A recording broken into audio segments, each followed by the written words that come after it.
예, 오늘 사연부터 읽어드릴게요. 트럭 일을 하고 있는 40대 중반입니다. 업무상 속도 제한이 걸려있어 저속주행을 해야 되는데요. 일하는 중 후방을 보니까 차량 한 대가 고속도로에서 상당한 속도로 오고 있었고 그 차량이 제 앞으로 끼어들기를 하고 저는 급브레이크를 밟는 것이었습니다. 다행히 사고는 안 났지만 갑작스러운 앞 차량의 제동으로 인해서 저 또한 급브레이크를 밟았고 그 이후 뭔가 터지는 소리가 나더군요. 브레이크에 관련된 부분에 고장이 나서 수리 견적이 70만원 정도 나왔습니다. 아무리 생각해도 이상한 점은 분명 제 앞으로는 충분한 거리가 있었고 그 차량이 끼어들었어도 앞에 부딪힐 만큼 앞에 차량과 거리가 좁지 않았습니다. 이에 보복운전이라 생각해서 그 차량을 고소하고 손해배상을 받고 싶은데 어떻게 해야 하나요? 이런 질문이 왔어요. 이런 게 이제 사회적 이슈가 되다 보니까 보복운전에 대한 처벌 기준도 법적으로는 나름 명확해진 상태예요. 그래서 보복운전은 어떻게 처벌될 수 있고 뭐 민형사상 어떻게 조치를 취할 수 있을지 그런 거를 좀 말씀드려 볼게요.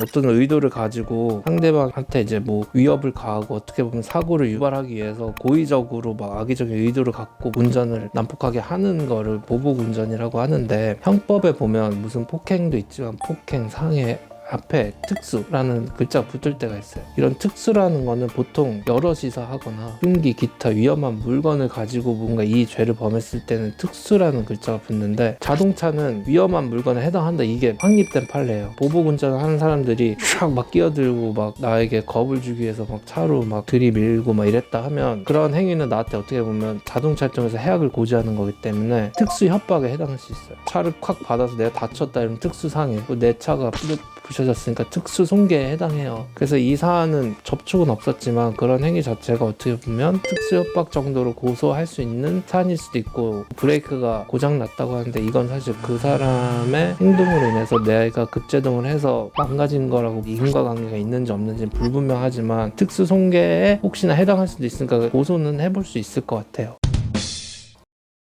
사실 원래 이렇게 운전을 난폭하게 해서 사람들의 교통을 방해하면 형법에 일반 교통방해죄로는 원래 처벌을 했었어요. 일반 교통방해죄는 법 조문을 읽어드리면 육로, 수로 또는 교량을 손괴 또는 불통하게 하거나 기타 방법으로 교통을 방해하면 처벌할 수 있게 돼 있거든요. 그런 식으로 해서 사람까지 다치게 하면 교통방해치상죄로 처벌할 수도 있는데 이거는 형량도 세요. 이분은 뭐 교통을 방해했다고까지 보기 어려서 본 사안은 이걸로는 고소하기 어려울 수도 있는데 막 그렇게 막 보복운전을 하면서 다른 차들에게도 피해를 끼치고 막 교통을 혼란하게 하면 이렇게 일반 교통방해죄도 성립할 수 있다, 이렇게 보시면 될 것 같아요. 보복운전을 하면 일단은 이런 형법상 특수협박, 특수상해죄로 처벌받을 수 있는데 징역까지는 아니라도 일단 벌금형이 크게 나오게 되죠. 도로교통법 93조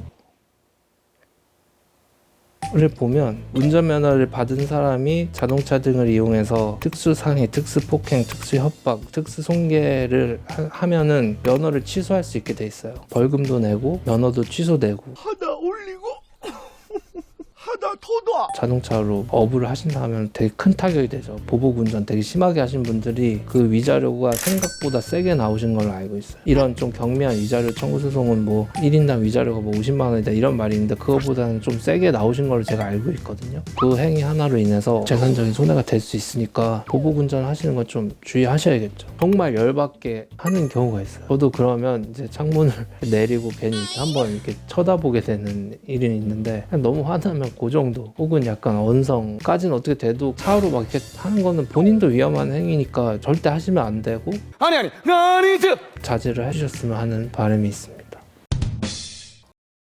쌍방이 다 각 죄 성립할 수 있죠. 근데 이런 거는 반의사 불벌죄가 아니라 가지고 합의한다고 해도 뭐 각자 다 처벌될 수 있어요. 그러면 뭐 각자 면허 취소되고 뭐 각자 되게 그런 거죠. 서로 고소 안 하면 상관없겠지만 뭐 뒤에 가던 차에 의해서 뭐 블랙박스 찍혔다, 그래서 그분이 그 둘을 다 고발 같은 걸 하면 두 분 다 그렇게 될 수 있어요. 형법에 각종 죄들이 많이 규정돼 있지만 살인, 상해 이런 건 사실 딴 나라 얘기 같은 생각이 들잖아요. 보복운전 이런 거는 되게 일상적인데도 얼마든지 저희가 쉽게 할 수 있는 행위 중에 하나예요. 제 친구 중에도 운전대만 잡으면 되게 욱해지고 여자친구 앞에서는 강아지가 되고 운전대만 잡으면 갑자기 호랑이가 되고 이런 친구가 있는데, 그런 친구가 되게 위험해요. 이런 거.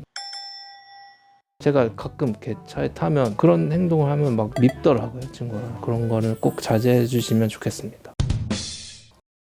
제가 가해자 측면에서 말씀을 많이 드렸는데 이런 피해를 입으셨다 하면 가장 중요한 건 요즘에는 블랙박스가 많이 설치돼 있으니까 내가 행위를 당했을 때 그런 블랙박스 영상을 항상 확보를 잘 해놓으시고, 없다고 하면 그 근처에 뭐 CCTV라든지 근처에 지나가던 차의 도움을 받을 수밖에 없는데 현실적으로 좀 쉽지 않죠. 그런 거는 내가 블랙박스 없는데 CCTV가 있다 하면 그런 위치를 꼭 경찰에게 잘 알려주면 경찰이 확보할 수도 있어요. 그런 거를 준비하셔가지고 고소장을 내시면 되겠죠. 부서졌으면 뭐 그러니까 특수손괴, 뭐 다쳤다 하면 특수상해 정도로 고소를 하시면 되고, 그런 고소와 별개로 민사소송도 검토해보시면 돼요. 되게 심한 보복운전을 당했을 때는 위자료가 상당히 인정된 사례가 있다, 이렇게 알고 계시면 될 것 같아요.